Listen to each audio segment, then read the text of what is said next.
অস্ট্রেলিয়ার সাথে আমাদের যদি জিততে হয় আমাদের বোলিং ইউনিটটাই বাড়াতে হবে। শান্ত আবার হঠাৎ করে এক ম্যাচে ওপেনিং করে আবার চলে গেলেন নাম্বার 3 তে, এটা আবার পছন্দ হয়নি। দেখেন, আমি ব্যক্তিগতভাবে সবসময় একটা বলারের বেশি পক্ষে একদম প্রথম থেকে ওয়ার্ল্ড কাপ শুরুর আগ থেকে আমি এটা বলে আসছিলাম। কিন্তু আমাদের টপ 3 ব্যাটসম্যান বলেন বা সাকিবও নেদারল্যান্ডের আগে অতটা ভালো ব্যাটিং করছিল না, তো আমাদের ব্যাটিং নিয়ে আমরা খুব ওয়ারিড ছিলাম এবং এখনো আছি। তারপরে আমি ব্যক্তিগতভাবে মনে করি যে দেখেন, শরীফুল ইনজুর্ড হওয়ার আগ পর্যন্ত কিন্তু সে 1 নাম্বার বোলার ছিল আমাদের। মুস্তাফিজের আগেও সে 1 নাম্বার ছিল। তো শরীফুল ইনজুর্ড হওয়ার পরে এখন কিন্তু সে কামব্যাক করতে পারছে না। তানজিম সাকিব অসাধারণ বল করছেন, চমৎকার বল করছেন, নেপালের সাথে ভালো বল করেছেন। 3টা ম্যাচই সে, সাউথ আফ্রিকা বলেন, শ্রীলঙ্কার সাথে সবগুলা ম্যাচই সে ভালো বল করছেন।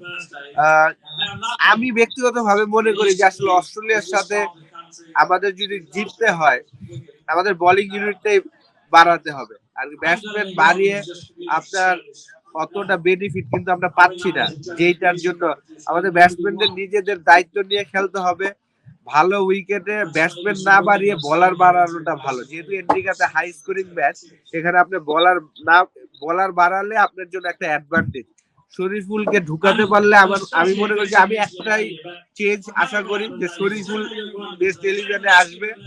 সেটা এখন তারা কি জাকির আলী অনেককে ড্রপ দিবে নাকি তারা লিটনকে ড্রপ দিবে, এটা আসলে তাদের বিষয়। হ্যাঁ, আপনি যদি আমাকে বলেন, আমি হয়তো জাকির আলী অনেককে যেই পজিশনে সে খেলছেন এই পজিশনে জাকির আলী অনেকের থেকে রিশাদ, তানজিম সাকিব, তাসকিন এই কাজটা করে দিতে পারবে আমি বিশ্বাস করি। তো অতএব লিটন যদিও রান করেনি প্রথম ম্যাচে, 36 করার পরে আর রান করছেন না, তারপরে যেহেতু সে উইকেট কিপিংটা কিন্তু ভালো করছেন, আপনি যদি দেখেন যে সে চমৎকার উইকেট কিপিং করছেন, সেই কারণে আমার মনে হয় যে শান্ত আবার হঠাৎ করে এক ম্যাচে ওপেনিং করে আবার চলে গেলেন নাম্বার 3 তে, এটা আবার পছন্দ হয়নি। আমার কাছে মনে হয় যে শান্তই আসলে ওপেনিং করা উচিত। অ্যাজ এ ক্যাপ্টেন হিসেবে তারই দায়িত্ব নেওয়া উচিত। ফেল যে করছেন, খারাপের পরে কিন্তু ভালো হওয়ার সম্ভাবনা আছে। তো যেহেতু সে কোয়ালিটি প্লেয়ার, যদিও এই ফরম্যাটে অতটা ডেঞ্জারাস প্লেয়ার না শান্ত, যতটা সে ওয়ানডে এবং টি-20 তে সো ফার ভালো খেলছেন, তার রেকর্ড ভালো, কিন্তু এই ফরম্যাটটা আসলে অতটা ডেঞ্জারাস না। যদিও তার বাংলাদেশের হয়ে 2টা সেঞ্চুরি আছে টি-20 ক্রিকেটে, সবকিছু আছে, কিন্তু অতটা ডেঞ্জারাস না ইন্টারন্যাশনাল লেভেলে।